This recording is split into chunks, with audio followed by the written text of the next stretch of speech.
Glad to see all of you here this evening. Appreciate you coming as we study the Word of God together. And we are continuing this evening some studies we've been involved in from time to time concerning Marxism and communism and how it compares to the gospel of Jesus Christ. We looked at several areas in our previous studies. We talked about the fact that communists openly acknowledge that atheism is fundamental to Marxism or communism. It's not just that some of them are atheists, but this is fundamental doctrine as part of Marxism. And then they must have an explanation for the origin of man, and so, of course, it's evolution. They deny the concept of creation. They believe that man is just physical, that there's no such thing as a spirit that would live after death, no such thing as eternal rewards. We are simply physical beings, so they say. And therefore, of course, as you would expect, they oppose religion. Religion, of course, teaches that there is a God and that there is life after death and so on. And so they oppose religion in general. And again, all of these are fundamental teachings of Marxism, not that just that some communists believe these, but this is fundamental teaching in their doctrine. And of course, since they don't believe in God and they don't believe in religion, their standard of morality has nothing to do with God or the Bible, but rather it's entirely the idea of whatever they believe will help accomplish their goal, basically of establishing Marxism in every country that they can. As we've gone through the studies, one of the things I've tried to do is to help us to see that this is not just something from the past, not just something from 100 and some years ago when Marx lived and died, nor is it something just in other places. But it's a problem more and more that we're facing in our own society. And many of the things that we see around us, we hear in the news and so on, when you understand Marxism and how it works, you can see that many of these things are Marxism being carried out, or at least they're helping to contribute to Marxism. And that's one of the things we've been trying to accomplish as we go through these studies. Well, tonight, what I want us to do is to look at what Marxist and communists say about the family. And hopefully this will help us to see the seriousness of what we're talking about. The Communist Manifesto says, communists openly declare that their ends can be attained only by the forceful overthrow of all existing social conditions. Well, what social conditions are they seeking to overthrow? Well, it adds abolition of the family. Even the most radical flare up at this infamous proposal of the communists. The bourgeois family will vanish as a matter of course. So their goal is to abolish the family as we know it. Marx once said, there is no greater stupidity than for people to marry and to surrender themselves to the small miseries of domestic and private life. I take it he wasn't happily married. But if we compare what Marxism says to much of what we hear today and in recent years that people believe, we'll notice not only clear comparisons, similarities, but sometimes even the same language being used. So look with me, first of all, at what Lenin said, and then we're going to compare it to the teaching of feminism today. Lenin said, woman continues to be a domestic slave. Look at the terminology. Because petty housework crushes, strangles, stultifies, degrades her, chains her to the kitchen and to the nursery, and wastes her labor on barbarously unproductive, petty, nerve-wracking, stultifying, and crushing drudgery. Okay, sounds terrible. The real emancipation of women, real communism, will begin only when this petty domestic economy is transformed on a mass scale into a large-scale socialistic economy. So another Marxist book says, socialism leads women on to the path of important public activities and production work. There's still not enough nurseries, kindergartens, and also boarding schools, which will relieve mothers of a considerable share of the cares involved in child upbringing. As society takes over a big share of the cares for education and maintenance of children, the position of the woman in the family will be radically lightened. So basically the idea of communists is that women as homemakers are suffering terribly. It's awful. to be a homemaker, so much better to be out working in some job out in society, in a factory or some such thing, contributing to society. And so their goal is for the government to take over the raising of the children so the women can do that. Well, what do feminists say? What's the comparison? Listen to this quotation from a paper called The Declaration of Feminism. Notice even the language. It says, women will be the first to understand the need for a socialist revolution. In order to break the tyranny of class oppression, it is necessary to establish a socialist order. In the final hours of capitalism, we will dance on the grave of corporate America. Male society has sold us the idea of marriage. The end of the institution of marriage is a necessary condition of the liberation of women. Therefore, it's important for us to encourage women to leave their husbands and not to live individually with men. The nuclear family must be replaced with a new form of family where individuals live and work together to help to meet the needs of all people in society. Individuals live and work together to meet the needs of all people. What's that called? Well, it's a commune. Alice Rossi, well-known feminist in the Feminist Papers, wrote, the first condition for the liberation of the wife is to bring the whole female sex back into public industry, and this in turn demands the abolition of the monogamous family as the economic unit of society. See the similarities? It's not just similar concepts, similar words. And then this quotation from Black Lives Matter's official website that states their beliefs: we disrupt the Western prescribed nuclear family structure. Now, I took that off their website this past June. And I understand they've now taken it down along with some other things, the more offensive statements. Understand that when Marxist groups, and this is a Marxist group, we've documented that and we'll document it some more, when they back off from something, it's not because they've changed their beliefs. It's because they realize that when people know what they believe, it's hindering their cause. This is a concept that they believe, which is called 2 steps forward, 1 step back. The idea is they advance concepts and they try to advocate them and so on. But when they see that doing so is hindering the progress of what they're trying to achieve, they back off, not because they've changed their beliefs, but because it's a tactic to help avoid the hindrance. They don't want people to know exactly what they really believe, so they back off. But they went 2 steps forward before they went 1 step back, so they're actually further ahead than where they started. We're going to see that again before the evening's over, and Lord willing, discuss it some more in a future study. That, remember, you're not dealing with people who believe in the same concept of morality that we do. They will lie, deceive, cheat, steal, anything to try to achieve their goals. That's their morality, whatever it takes to achieve their goals. So deceiving people about what they believe, if they say it and it creates a problem, they just back off it, not because they've changed their beliefs. What about children? What does Marxists say about children? Well, Marx said that the education of all children, from the moment they can get along without a mother's care, shall be in state institutions. As soon as a child gets along without its mother, put it in an institution under control of the government, not the family. Lenin said we must hate. Hatred is the basis of communism. What? Hatred is the basis of communism. Children must be taught to hate their parents if they are not communists. The Communist Manifesto lists some specific measures that communism pursues to achieve the downfall of non-communist societies, the victory of communism.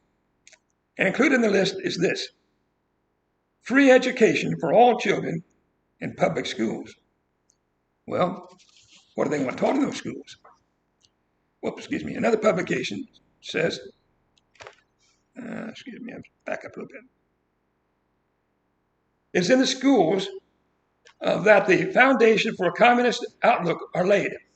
and no one should be allowed to indulge in the slightest deviation from the principles of the communist and materialist upbringing of the new generation.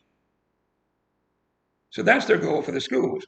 They want all the children in the schools from the time they can first leave their mother, and there they're being taught their materialist philosophy, obviously anti-religious philosophy, and nobody, certainly not the parents, should be allowed to hinder that.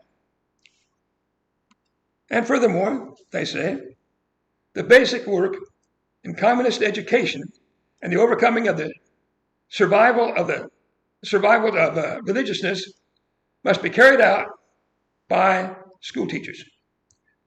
To prove to the pupils the complete contrast and complete irreconcilability of science and religion as a fantastic, distorted, and consequently harmful reflection of the world, the school must pose the question before parents who are believers as to extreme harmfulness and inadmissibility of imposing religious influence on children, to maim their children morally by bringing them up at home on religious prejudices which are in radical contradiction with the true scientific instruction and education of the school. So they want to take your kids from the earliest time that they can leave the parents, put them in school, and rather than the school submitting to what the parents think should be done to educate the children, it's the other way around. The parents must understand that they have no right to in any way contradict what the schools, led by the communist government, of course, want the children to be taught. American communist William Foster predicted God will be banished from the laboratories as well as from the schools. Has he? Well, what do the feminists say about it? That's what the communists want. That's what they're talking. What about the feminists? Again, the Declaration of Feminism. Within the structure of the nuclear family, children are oppressed because they're defined as property. We support parent-controlled child care centers as a necessary step toward the feminist socialist revolution. But our vision of the upbringing of children extends beyond them. With the destruction of the nuclear family must come a new way of looking at children. They must be seen as the responsibility of an entire society rather than individual parents.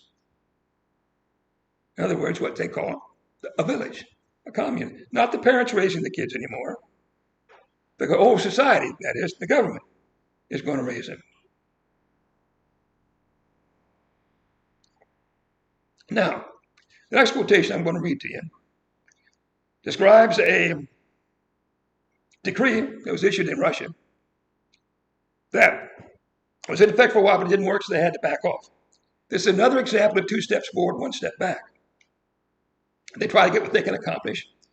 When it doesn't work, they back off. Doesn't mean they changed their beliefs. It just means that under the circumstances, they found it was better for their ultimate goals for them to not continue to press that. But here's what they tried to accomplish. By virtue of the present decree, no woman can any longer be considered as private property, and all women become the property of the nation. Now, there's an improvement for you, isn't it? A real improvement. You don't want to belong to a man. So much better to belong to the government. Any man who wishes to make use of a nationalized woman must hold a certificate issued by the administrative council. Any woman who, by virtue of the present decree, will be declared national property, receive from the public fund a salary equivalent of 575 French francs a month. Now, how about the children? 1 month after birth, Marx, remember, said as soon as they could leave their mother, 1 month after birth, children will be placed in an institution, entrusted with their care and education. They will remain there to complete their instruction and education at the expense of the national fund until they reach the age of 17. All those who refuse to recognize the present decree and to cooperate with the authorities shall be declared enemies of the people and shall suffer the consequences. Now I say again, that didn't work, so they backed off. Not because they don't believe that, not because that's not what they hopefully intend in the end run to accomplish, but it didn't work at the time, So they backed off, 2 steps forward, 1 step back. Well, what about our society? What do we see? Communist influence intends not just for the state to control businesses and property, we'll see that in a few minutes, but also the women and the children. The government's going to control women and children. Nobody has a right to his own wife, his own children. Everything's community property, including the women. Think about that. You want a woman? Well, take your coupon to the officials and pick out the one you want. Happens to be your husband, okay, but if it happens to be some other man, well, tough luck. Now, who could deny that Marxists and those who likewise disrespect the family have influenced our society?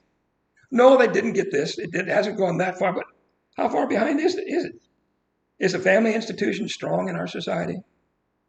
Is God's view of marriage being respected in our society? Or is it more and more being disrespected? Are the concepts and the beliefs that support the nuclear family, meaning the biblical family, are they being one by one destroyed? Do people really respect the sexual union in marriage? Are schools encouraging faith in God or undermining it? Are they encouraging Bible study, prayer, religion? Or are they hindering it? Are they encouraging biblical morality? Or are they hindering it? Again, just like in the other areas we talked about, not everyone who weakens the family is a communist. That isn't the point. But who can deny that our society is moving in the very direction that Marxism wants it to go? And in fact, as families become weaker, it becomes more likely that Marxists are going to succeed. And we see it around us. It's not just theory. It's not just speculation. We can see the evidence in the very statements of those who are encouraging these kinds of things. What does the Bible say? Obviously, the Bible teaching is considerably different from what we've been talking about. The Bible upholds marriage as a divine institution. Look with me in the book of Genesis, chapter 2. And of course, we go back to the very beginning, the very creation. And in chapter 1, God created man and woman. And in chapter 2, he established the marriage relationship. Genesis chapter 2, verse 18, beginning, we'll not read it all, but God said it was not good for the man to be alone, so he created the woman to be a companion, a helper for him. And then down to verse 24, therefore a man shall leave his father and mother and be joined to his wife, and they shall become one flesh. And Jesus in Matthew 8:19 referred to this and said that that's why what God has joined together, let not man put asunder. Marriage was ordained by God. It's not man's idea, like the quotation said. It's not a capitalist idea. It's God's teaching. It's God's plan. It's God's plan for the good of women, the good of men, and the good of children. But to the extent that people don't believe the Bible and God, of course we can expect them to deny the sanctity of marriage. And that's exactly what's happening in our society. It goes together. Look at Hebrews chapter 13 and verse 4. Hebrews chapter 13 and verse 4. Marriage is honorable among all, and the bed undefiled. But fornicators and adulterers God will judge. The physical relationship between a man and a woman is not bad. It's honorable. It's God created in the place where God created it. And that is in marriage.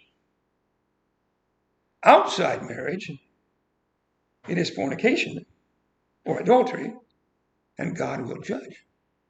Because God is the creator. God is the ruler. Look at Ephesians chapter 5, verse 25 to 29. Ephesians 5 and verse 25 to 29. Husbands, love your wives, just as Christ also loved the church and gave himself for her, that he might sanctify and cleanse her with the washing of water by the word. He might present her to himself a glorious church, not having spot or wrinkle or any such thing, but that she should be holy and without blemish. So husbands ought to love their own wives as their own bodies. He who loves his wife loves himself. For no one ever hated his own flesh, but nourishes and cherishes it, just as the Lord does the church.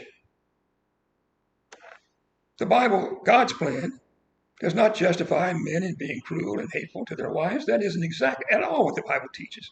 It's the furthest thing from what the Bible says. Men are taught to love and cherish their wives, honor them, appreciate them as a blessing from God. God created them to be a blessing. And that view dignifies the woman. It makes a man's honored and respected companion, created by God for a very unique and special purpose. And so who can believe then that what we read about the Marxist plan for women is an improvement on Bible teaching? Well, what about the care of children? Well, we go back to Genesis chapter 1, the creation again, and we see that having children was God's plan for the man and the woman when he created them. Genesis chapter 1, verse 28, then God blessed them, and God said to them, be fruitful and multiply. And this is the man and the woman back in verse 26 and 27. He created the man and the woman, verse 26 and 27. He blessed them, and God said to them, be fruitful and multiply, fill the earth and subdue it. Have dominion over the fish of the sea, over the birds of the air, and over every living thing that moves on the earth. And so for man and woman to have children was God's plan from the beginning. But again, it's within marriage. The marriage relationship provides a family unit in which the children can be brought up, guided by their parents, which brings us to Ephesians chapter 6. We come back to the book of Ephesians, where chapter 5 told the husband and the wife about what their relationship should be. Chapter 6 then discusses the relationship between the children and the parents. Ephesians 6 and verse 1, children, obey your parents in the Lord, for this is right. Honor your father and mother, which is the first commandment with promise, that it may be well with you and you may live long on the earth. And you fathers, do not provoke your children to wrath, but bring them up in the training and admonition of the Lord. So God, having told the husband and the man and the woman, the husband and the wife, to reproduce within marriage, then tells the children to respect the teaching of their parents and honor them, and the parents to raise the children the way God wants them to be raised. That's God's plan. And like all of God's plans, it's best. It's best for everybody. Children obey the parents. Parents train their children the way God says they should, to know God and to love Him. So the idea that government should supervise the raising or education of children, there's not a shred of evidence in the Bible for that. That the government should be responsible to take over that and tell the parents, okay, we're going to tell you what to do and you have to do what we say. That's not what the Bible says. Now, it may be that some other people, maybe even in the government, may in some ways assist parents in some aspects of raising their children, but the parents will. What the parents determine, that must always be what prevails.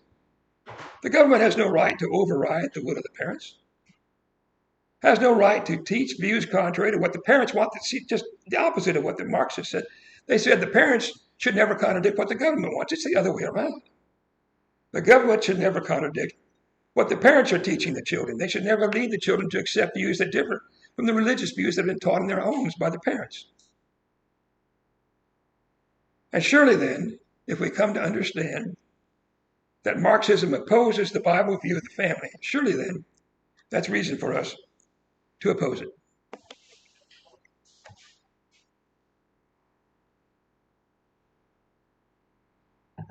The next area that I want to talk about Marxism, is their view about private property. A basic tenet of Marxism, just like all these other things we've been talking about, are basic teachings of Marxism, communism. One of their basic teachings is that private ownership of property makes people greedy and leads them to oppress others. And that's what we're told, that's the basic error of capitalism, they say, is because people own property, makes them greedy, makes them mistreat other people. And that's what causes the strife in the society between different classes, which we'll talk more about, Lord willing, later. And that's why communists viciously attack capitalism as the cause of every evil in society, because he said, if you own property, it makes you greedy. Capitalism gives you the opportunity to own property. Therefore, capitalism is evil. And so the solution, they say, is for the government to confiscate the property, nationalize the property, and all the businesses. In other words, socialism. That's what socialism is. For those who, unfortunately, in our society may not understand, socialism means the government owns the businesses and the property and tells the people how to use the property.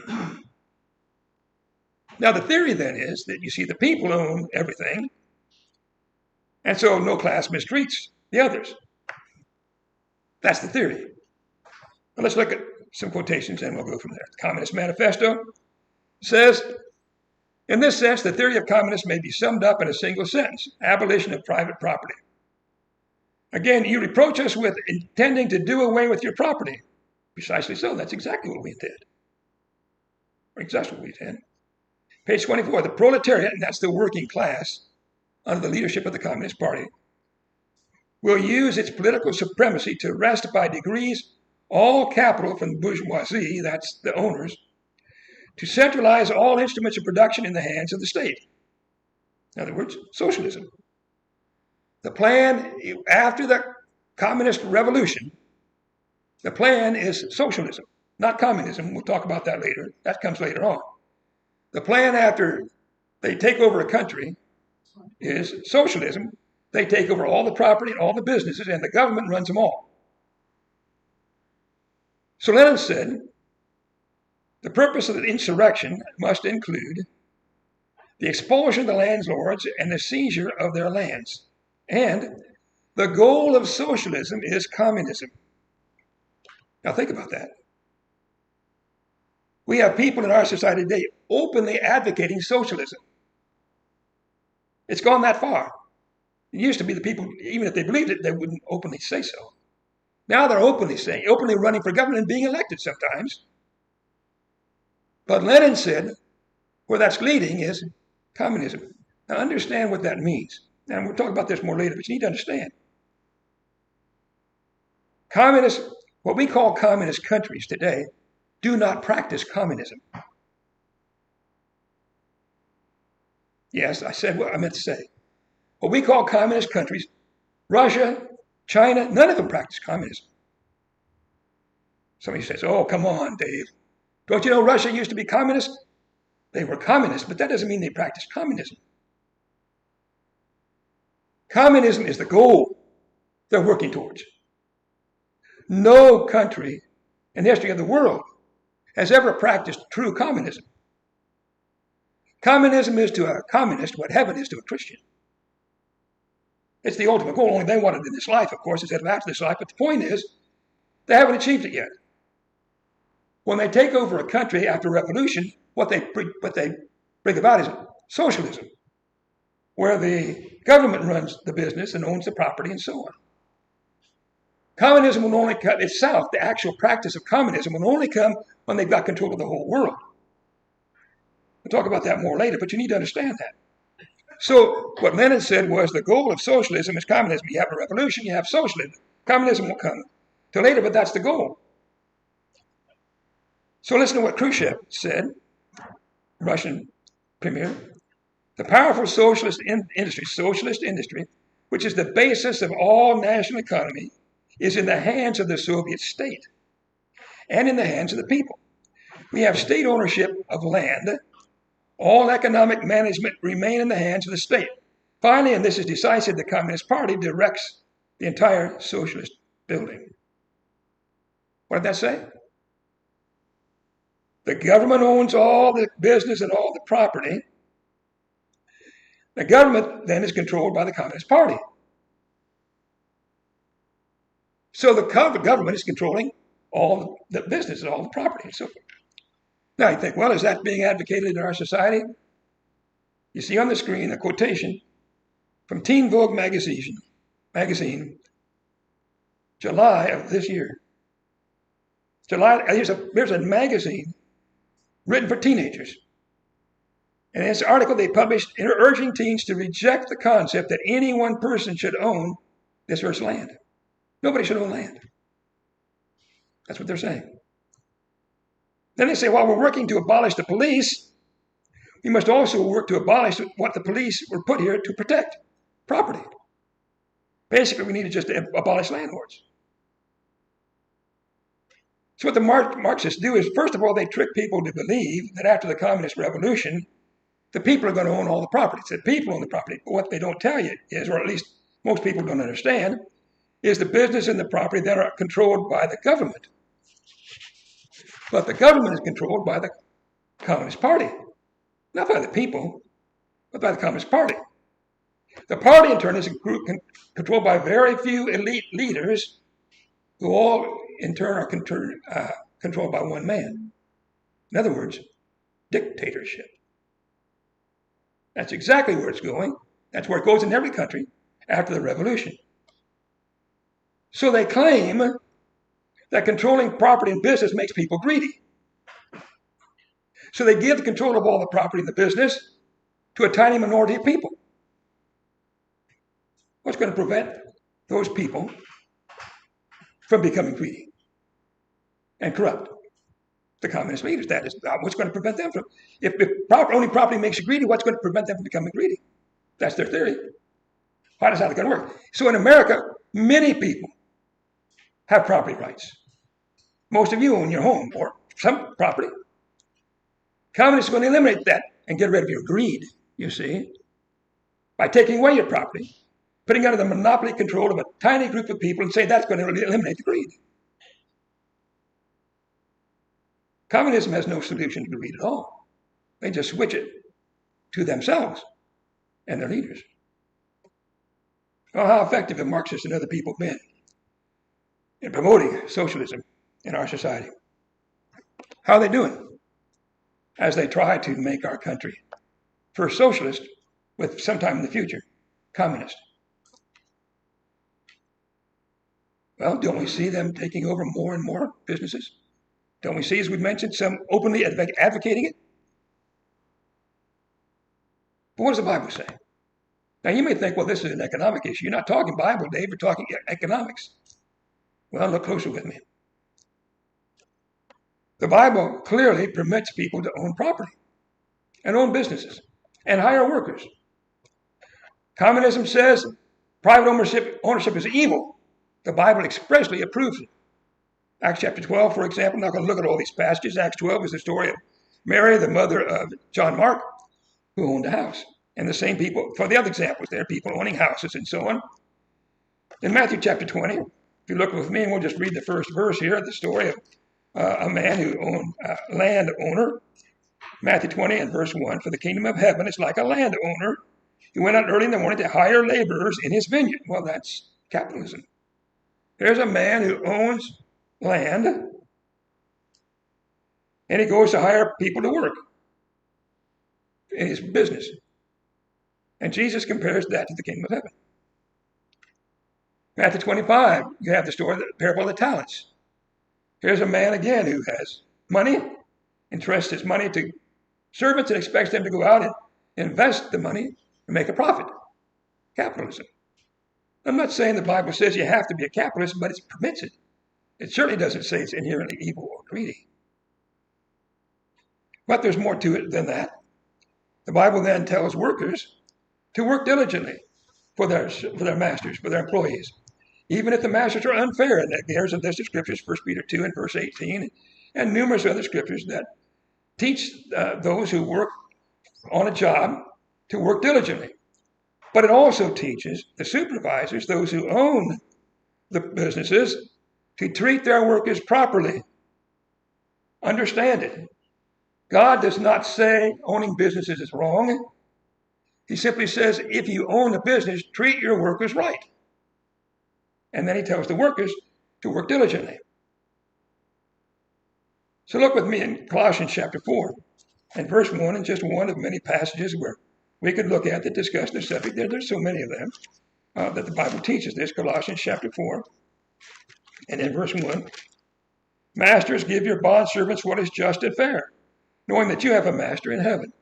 Do unto others as you would have others do unto you. Understand, you've got a master you're going to have to give an account to, and that's Jesus Christ, of course, the day of judgment. So treat your servants the way you would want to be treated by one who was your supervisor. And so the Bible doesn't say that owning businesses and property is inherently wrong or inherently greedy. It simply says what it forbids is not the owning the property, but the greed that comes from it. That can come from it if you don't act properly. So it isn't inherently wrong to own property. He isn't eliminating the practice. He's eliminating the perversion of the practice. But then in Ephesians chapter 4 and verse 28 in particular is the passage then that states what I just said. Ephesians chapter 4 and verse 28. Here's what he tells us to do. He says, let him who stole steal no longer, but rather let him labor working with his hands what is good, that he may have something to give to him who has need. See that? Having a business, working in a business, that's not wrong.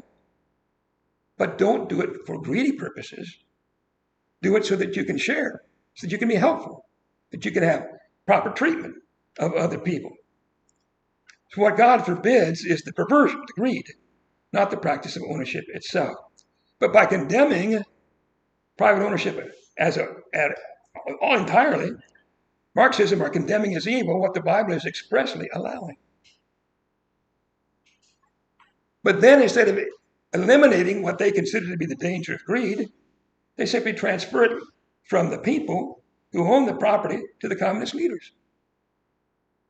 That not only doesn't solve the problem, it's deceitful, which of course goes along with their character. But that's not all. The Bible also forbids stealing.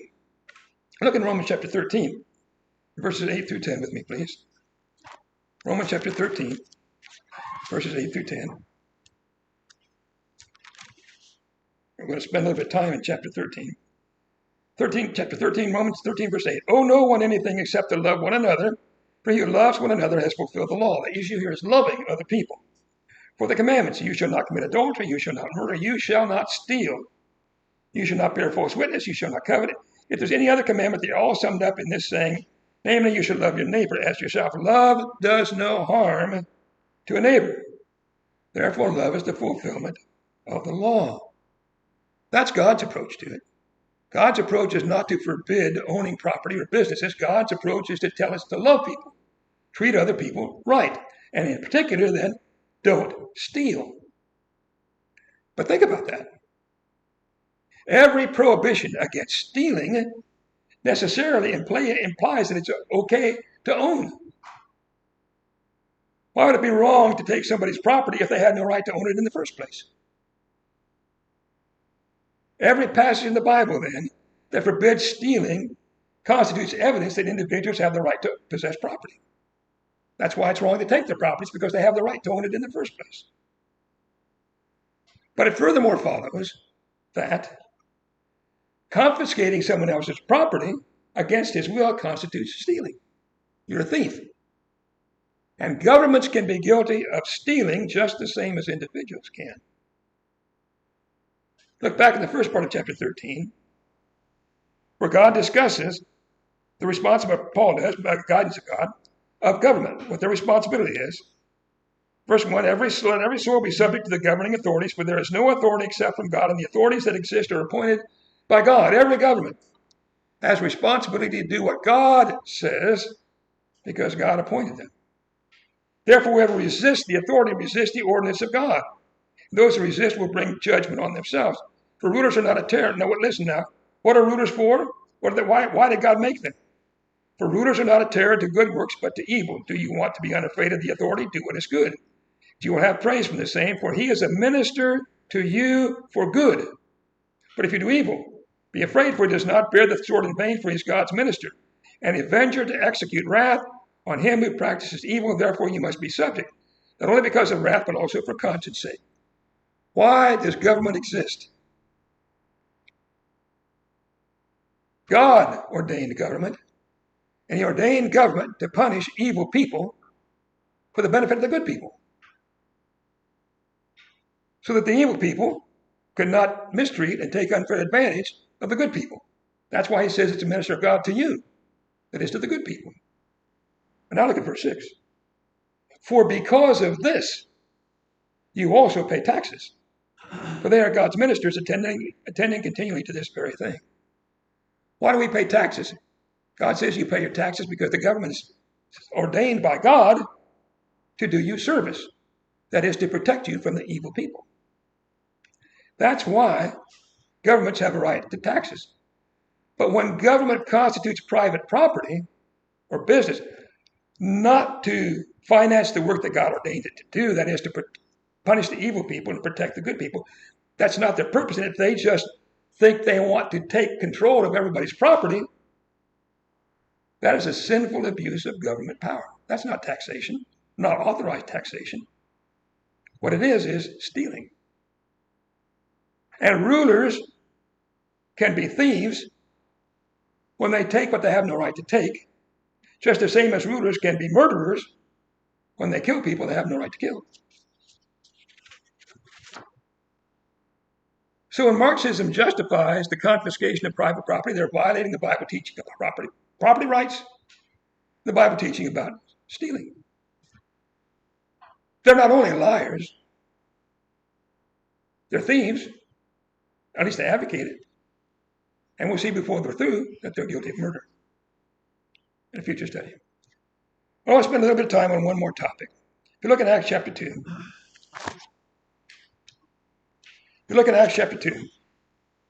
with me, there's a passage here that talks about Christians sharing their property. And sometimes people go to this and say, well, see, that's communism. The Bible teaches communism because right here it says that the church did it. Acts 2, verse 44 and 45. Now all who believed were together and had all things in common. Sold their possessions and goods and divided them among all as everyone had need. So someone says, see, there's communism. Right there in your Bible. Chapter 4 is similar. I won't read it, but it's a similar thing. Well, let's just spend a quick overview showing why this is not anything like what communism, Marxism is about. First of all, in these examples, people shared because of their religious motives, because of love, because of their faith in God. But communism denies all of that. They deny religious motives, they deny God, they deny the value of love. Bible examples, the giving was voluntary. Look at Acts chapter 5 and verse 4. Acts 5 and verse 4, Peter said to Ananias, while it remained, was it not your own? After it was sold, was it not in your own control? The Bible does not compel people against their will to give. You give as a free will offering. But communism confiscates property by compulsion against the will of the owners.